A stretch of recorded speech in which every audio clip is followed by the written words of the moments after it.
Salut, j'espère que vous allez bien. Deuxième vidéo de la semaine. Ouais, je sais, je prends du retard pour le moment. Non, en fait, ce qu'il y a, c'est que j'essaye de tester les choses un peu plus à fond. Et comme il y a pas mal de nouveaux smartphones axés photo, vous savez de quoi je parle pour le moment dans l'actualité, ben j'essaye d'approfondir ça et de prendre un peu plus mon temps. Donc en attendant, ce que je vais vous proposer pour changer, c'est le test d'une tablette et c'est la nouvelle Lenovo Tab 11 Pro Génération 2. Alors qu'est-ce que ça vaut comme tablette? On est quand même à moins de 500 €. On va voir ça tout de suite dans le test.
Bon, après ce petit déballage, on va retrouver un chargeur, câble USB type C, donc c'est déjà un gros point fort pour moi. Et deuxième gros point fort, on retrouve le pen.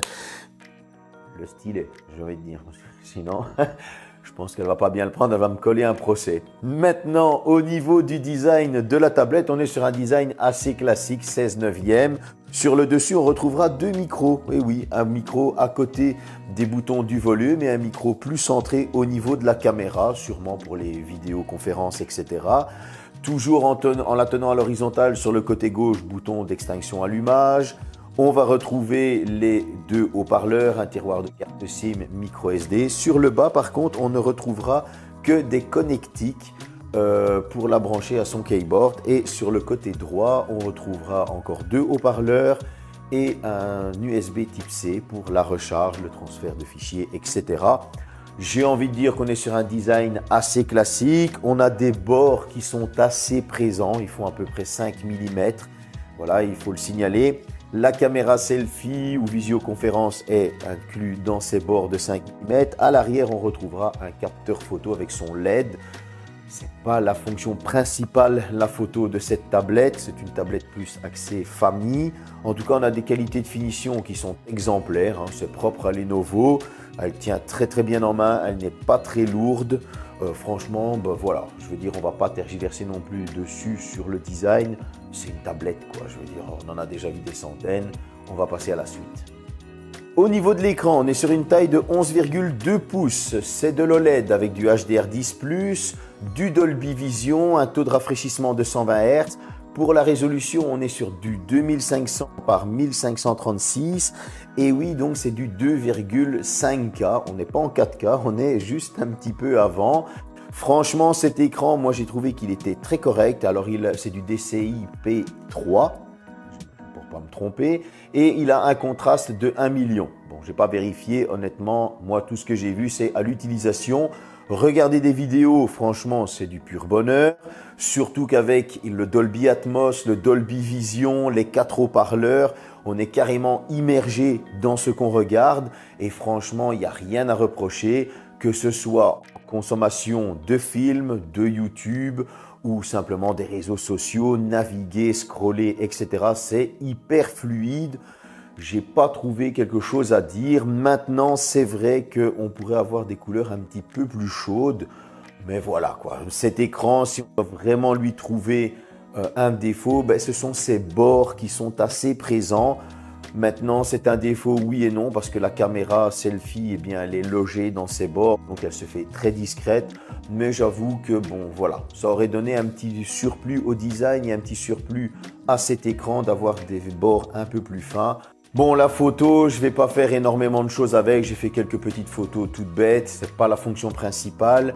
Donc, je vais là faire un petit melting pot de certaines specs. Alors, à l'avant, on va retrouver une caméra selfie de 8 mégapixels avec un focal fixe. À l'arrière, on retrouvera une caméra de 13 mégapixels autofocus. Ça fait le taf. Voilà, ça filme un petit peu, mais c'est pas sa fonction principale. Comme vous pouvez le voir, c'est assez correct, sans plus. Maintenant, dans cette tablette, on va retrouver, comme je vous le disais, du Dolby Atmos. Les haut-parleurs, c'est du JBL. Le son est assez bon. Il est assez chaleureux avec une basse assez présente. Ça fait vraiment plaisir. On aura aussi du Wi-Fi 6. On va retrouver, là c'est un petit étonnement, du Bluetooth 5.1. J'aurais préféré du Bluetooth 5.3. Ça lui aurait donné encore une meilleure autonomie dont on parlera un petit peu plus tard. À côté de ça, la carte micro SD, vous allez pouvoir étendre la mémoire jusqu'à 1 Tera supplémentaire, ce qui est pas mal du tout. On va pouvoir installer pas mal de jeux. Et en parlant de jeux, on va aller discuter tout de suite des specs et des performances. Bon, au niveau des performances, cette tablette elle est équipée d'un MediaTek Compagno 1300T que j'ai déjà testé dans un autre smartphone. Il est accompagné d'un GPU MC9 ARM G77. 8 Go de RAM en LPDDR4X, c'est vrai qu'un LPDDR5 aurait été un petit peu mieux, ça aurait boosté les performances. Et 256 Go de stockage en UFS 3.1, extensible avec microSD, comme j'ai expliqué juste avant. Tout ce petit monde, qu'est-ce que ça m'a donné à l'Antutu? Ça m'a sorti un score de 619 400 points, ce qui je trouve est très honorable et c'est un très bon score, surtout pour une tablette à moins de 500 €.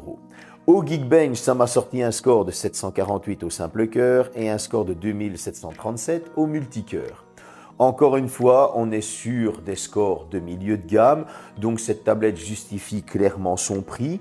C'est une tablette qui va convenir à 99,99% des familles. Il faudrait vraiment être très difficile pour que cette tablette ne vous convienne pas ou alors être fan d'une autre marque. C'est tout aussi simple. Au niveau des jeux vidéo, comme toujours, Asphalt 9, c'est très beau, on en prend plein la vue, les couleurs, les éclats de voiture, etc. Je pense qu'on ne va pas s'éterniser non plus là-dessus pendant 3 heures. Au niveau de Genshin Impact, grosse surprise, ça a tourné en graphisme maximum avec un FPS de 60, ce qui je trouve est très honorable, c'est très fluide, c'est très beau et c'est très jouable. Franchement, celui qui a envie de jouer sur un plus grand écran plutôt que de son smartphone, ça fera ultra plaisir. Petite note que j'ai envie de dire, moi vous savez, je connecte souvent les manettes Xbox aux tablettes, aux smartphones, etc. Je trouve que Genshin Impact devrait avoir une petite mise à jour pour rendre compatible la manette, parce qu'à chaque fois, il y a des petits bugs, etc. Ça ne fonctionne pas ou ça fonctionne, ça dépend des smartphones ou des tablettes. C'est assez chiant et j'avoue que ce serait vachement plus fun avec une manette. Bon, petit aparté fini, on va partir sur du Fortnite. Là, on est sur des graphismes épiques en 30 fps et je trouve que c'est franchement très correct. Ça fait plaisir de pouvoir jouer aussi à Fortnite sur un écran plus grand. Pas besoin de faire beaucoup de manipulations pour pouvoir jouer à Fortnite. Vous allez chercher la pétasse, etc. Donc voilà, on peut se faire plaisir aussi avec Fortnite. Vous allez pouvoir jouer avec une manette.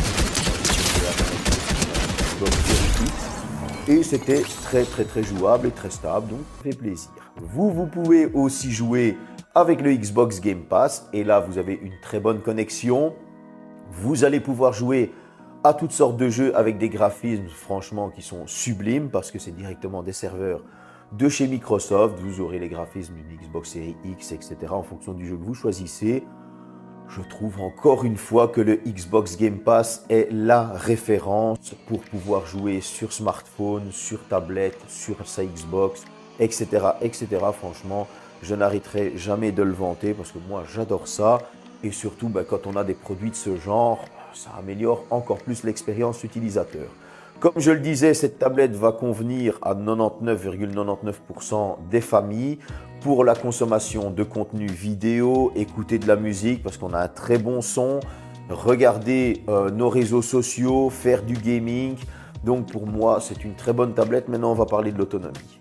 Pour cette autonomie, on a une batterie de 8000 mAh, ce qui est dans la moyenne des tablettes. On tourne souvent entre 6 et 8000, des fois un petit peu plus, 8500, etc., voire jusqu'à 10 000.